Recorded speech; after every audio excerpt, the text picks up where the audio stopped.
کمایا ہے، حلال کمائی سے آپ نے مکان بنایا ہے، پہلے نمبر پہ یہ ٹھیک ہے، ایسا ہی ہونا چاہیے۔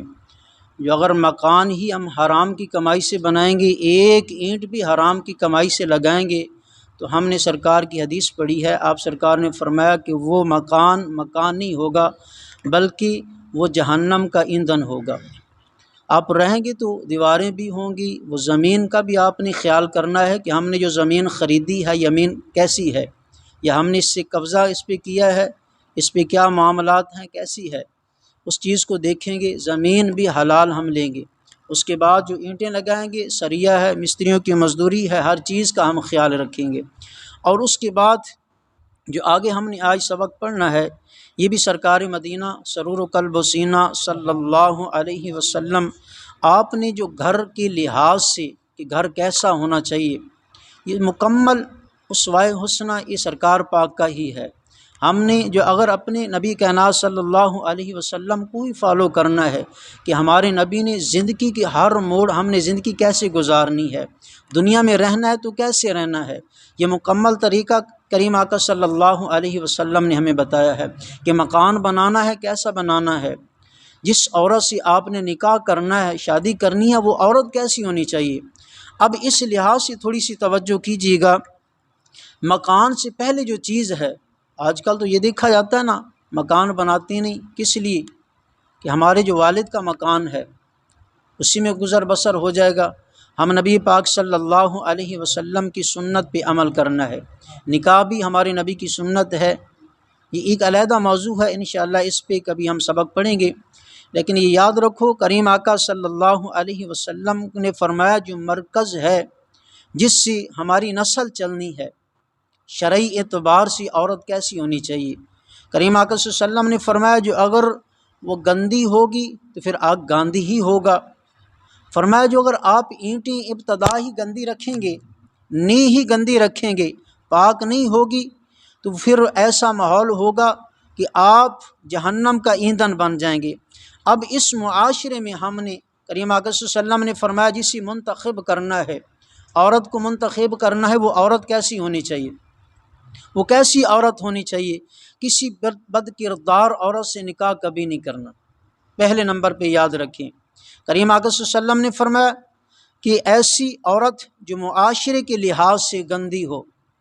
فرمایا اس کی وجہ سے گھرانہ گندہ ہو سکتا ہے۔ آگے فرمایا آغوش، اس کی آغوش میں آپ کی نسل نے پلنا ہے،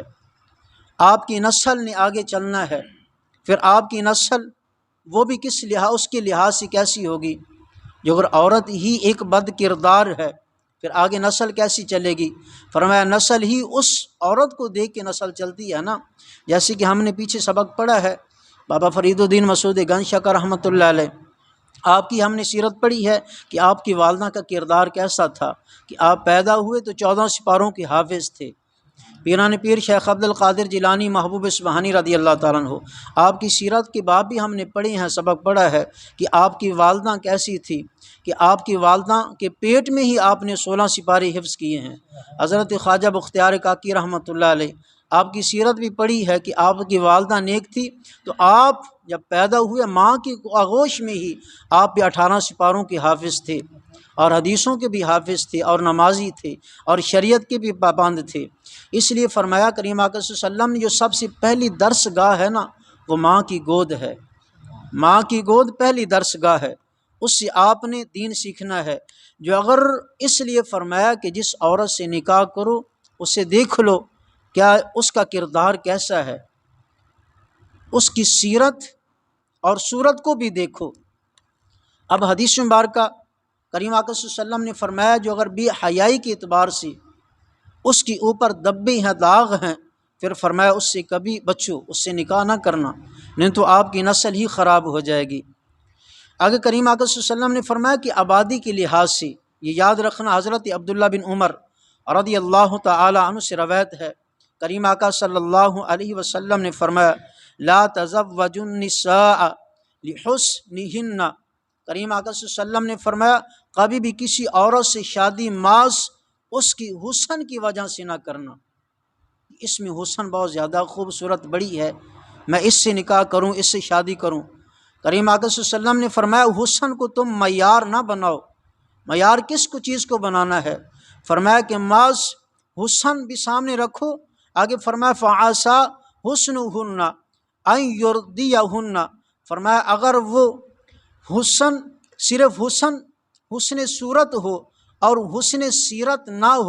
ہو سکتا ہے وہ حسن ان عورتوں کو ہلاک کرے جس حسن کی وجہ سے اپنے مستورہ ہونے کی حیثیت کھو بیٹھے۔ فرمایا جو اگر حسن کے ساتھ ساتھ حسن سیرت بھی ضروری ہے، جو اگر اس کی سیرت کے اعتبار سے سیرت کردار اس کا ٹھیک نہیں ہے، پھر فرمایا اس سے بچو، آنے والی نسل جو ہے وہ آپ کی خراب ہو جائے گی۔ فرمایا حسن سیرت بھی ضروری ہے، جب حسن سیرت ہوگی تقوی کے لحاظ سے، پھر فرمایا اس سے غازی علم دین شہید جیسے پیدا ہوں گے،